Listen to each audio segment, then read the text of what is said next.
Magandang araw po, welcome po sa aking channel, Love9 TV.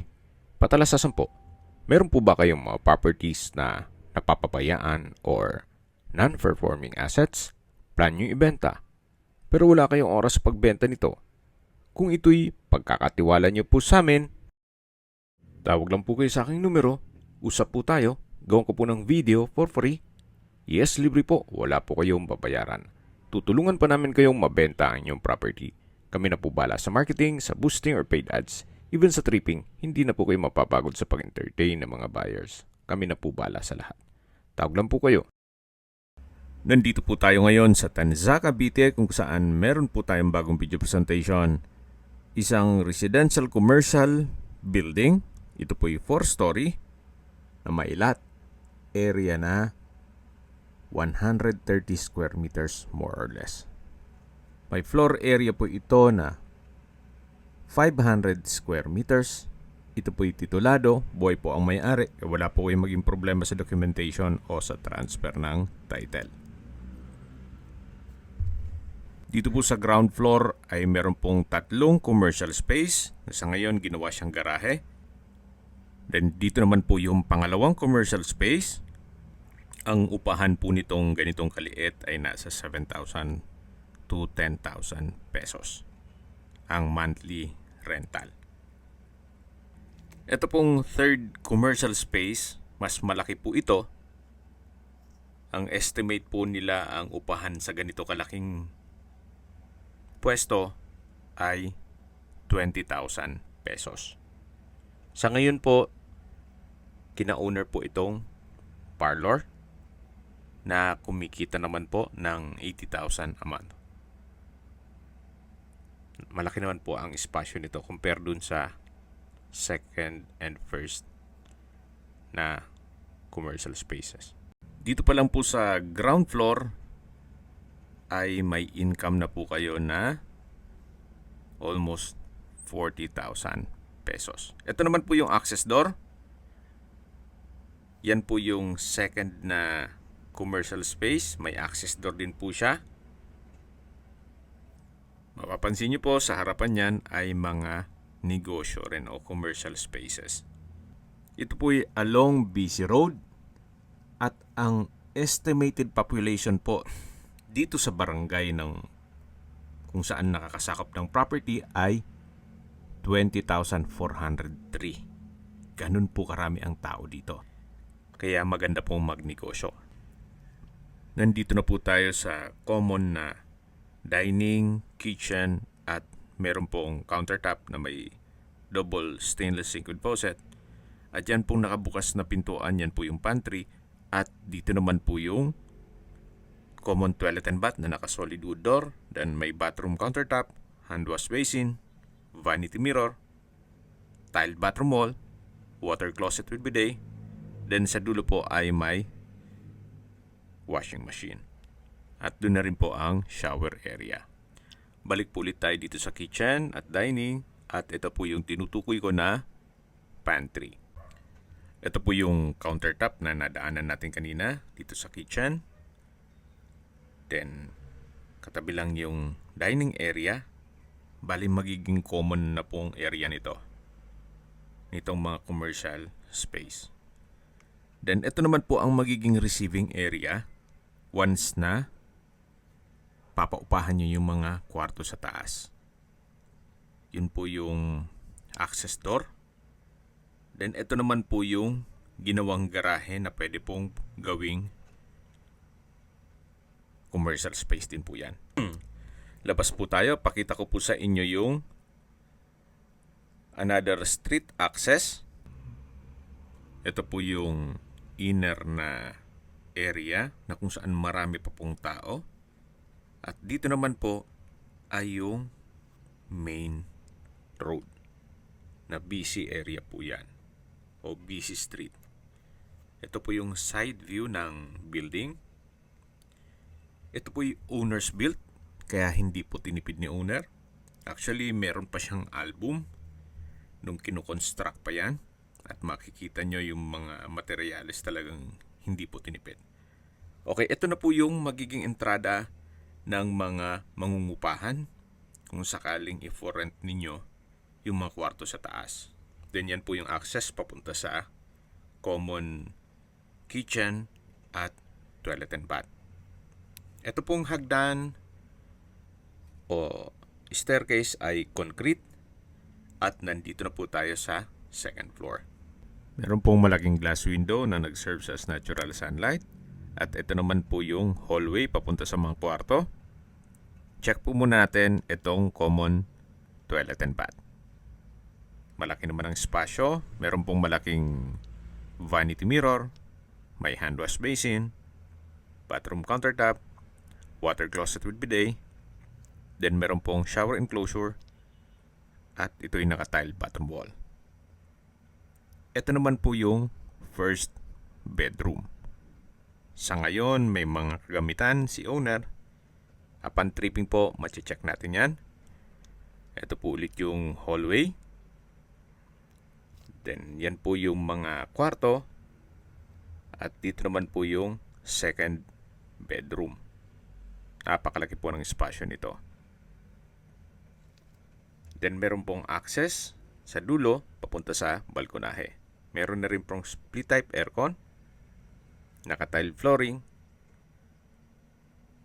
at meron din pong sariling toilet and bath. Check po natin. So, meron po siyang hand wash basin, vanity mirror, water closet with bidet, wall-mounted towel holder, shower enclosure, overhead shower, then bathroom window, at ito po yung naka-tile bathroom wall. Wala naman po kayong ipapagawa dito. Maayos na po siya. So, yan po yung toilet and bath dito sa second bedroom. Then, ito po yung access door na papunta naman sa balkonahe na meron pong aluminum screen door. At ito po yung naka-stainless railing at handrail. Paikot po yan hanggang dun sa harapan. At balik na po tayo dito sa second bedroom. Malaki po ang espasyo niya. At maayos po ang pintura ng ceiling at wall. So, labas na po tayo dito sa may hallway. Next po ay yung third bedroom. Naka-solid wood door. Then sa espasyo, sakto lang. Hindi naman siya ganun kaliit at hindi naman ganun kalaki. Meron dalawang sliding glass window with security grill, naka-tile flooring, at may curtain. Labas po tayo. Balik ulit dito sa hallway. Then, ito naman po yung fourth bedroom na meron pong sariling toilet and bath. May sliding glass windows with security grill. Dalawa po yan. Naka-tile flooring. Then, maayos din po ang pintura ng ceiling at wall. At sa dulo po ay yung toilet and bath. Balik po ulit tayo dito sa hallway. Yan po yung papunta sa hagdan. At ito po yung na-present ko na sa inyo. Ito po yung access naman, papunta naman dito sa balkonahe na naka-aluminum screen door. At dito naman po yung harapan mismo ng building. Bali, paikot din po ito dun sa first bedroom. Ito pong concrete walls ay maayos. Kaya wala na po kayong ipapagawa dito. Maganda pong mag-invest sa mga ganitong rental business, especially pag along busy road at maraming tao. So, dito naman po is another street access. Although alley lang yan, pero parang dalawang corner po siya. Itong property. Yan po, napakarami po ng tao dito. Kaya marami pong uupa dito sa magiging commercial building ninyo once na ma-acquire nyo ito. Balik po ulit tayo dito sa loob. Ito po yung hallway, yan po yung mga kwarto. Dito po sa second floor ay meron pong 4 na kwarto. Ito naman po yung hagdan, naka-concrete staircase. na papunta naman sa third floor. Naka-stainless handrail. At nandito na po tayo sa third floor. Ito po yung family area. Then meron pong access papunta sa balkonahe o terrace. At meron pong kwarto dito na malaki naman ang spasyo. At meron pong dalawang sliding glass window with security grill. Ito yung naka-tile flooring. Ito naman pong third floor ay pwede nyong gawing residential na para ma-monitor nyo rin yung inyong negosyo. Labas po tayo dito sa balkonahe o terrace. Hanggang sa dulo po yan. Actually, parang penthouse na po ito. Mula po dito matatanaw nyo inyong mga magiging kapitbahay. Mapapansin nyo po kahit dito sa third floor ay maayos po ang structure, wala pong crack. Then yung fourth floor naman ay meron pong water tank in case ng water shortage at meron pa pong generator. Ito pong area nitong property ay nasa mataas na lugar. Ang estimated elevation above sea level ay 133.9 feet. Nasa mataas na lugar kaya flood-free area. Bago tayo pumanik sa spiral stairs, meron pong hagdan naman dito na pababa po yan papunta sa terrace dun sa second floor. Ito naman po yung hagdan papunta dito naman sa fourth floor na kung saan pwede pa rin po ditong lagyan ng kwarto. Gawa ng malaki naman po ang espasyo nito. So yan po yung mga water tank. Then meron pong generator. Malaki rin po ang magiging kwarto dyan kung sakaling lagyan nyo yan. Sayang po ng space. At ito po yung nakadesign naman sa 4-story building. Okay, sa distance, location at travel time portion na po tayo. Ito po yung in between ng dalawang SM. SM 13 at SM Tanza. Mula po sa SM 13, 9.2 kilometers at ang travel time is 31 minutes. Mula naman po sa SM Tanza, ang distance is 9.3 kilometers at ang travel time is 32 minutes. So nasa gitna po siya nung dalawang SM. Then mula naman po sa Tanza Specialist Medical Center o Hospital, ang distance is 9 kilometers at ang travel time is 29 minutes. Mula naman po sa Emilio Aguinaldo Memorial Hospital sa 13, ang distance is 10.1 kilometers at ang travel time is 33 minutes.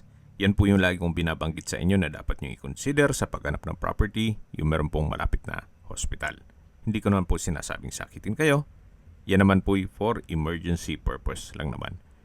At mula naman po sa Manila o sa airport, ang distance is 33.9 kilometers at ang travel time is 1 hour and 17 minutes. Okay, sa presyo na po tayo. Binibenta po ito ni owner sa halagang 18 million pesos. Para sa akin, fair deal na rin. Imagine, sa 18 million pesos, meron ka ng commercial building na meron pong 3 commercial space. Then sa second floor ay meron pong 4 na kwarto na pwede nyong paupahan. At sa third floor ay pwede nyo pong gawing residential nyo.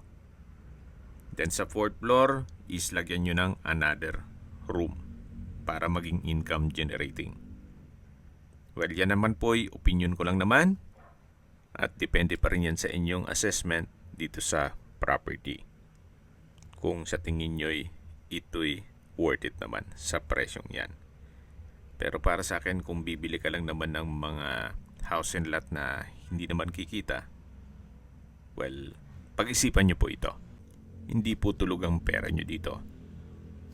Dito pa rin sa ground floor, gaya na sabi ko sa inyo, yung ginawang garahe ay possible pong maging 10,000 pesos ang monthly rental. Yan po, malaki naman ang espasyo nito. Then yung next pwesto ay mga 8,000 pesos. Then yung may parlor ay 20,000 pesos. So, dyan pa lang po ay kikita na kayo ng less than 40,000 pesos. Plus 5,000 for each room sa taas. Well, mga 60,000 pesos more or less. Not bad.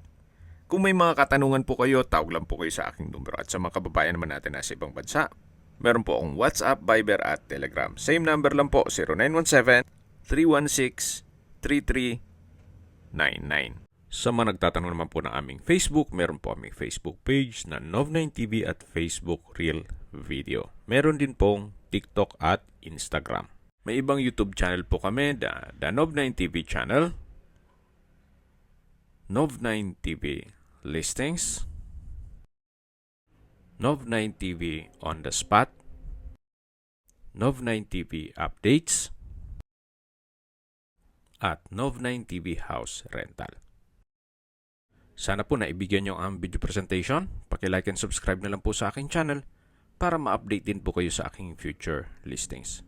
Kung sakali po hanap nyo yung mas malaking sukat ng lupa, meron din po kami ibang listings na pwede nyong pagpilian. Huwag po kayong mag-atubiling tumawag sa amin.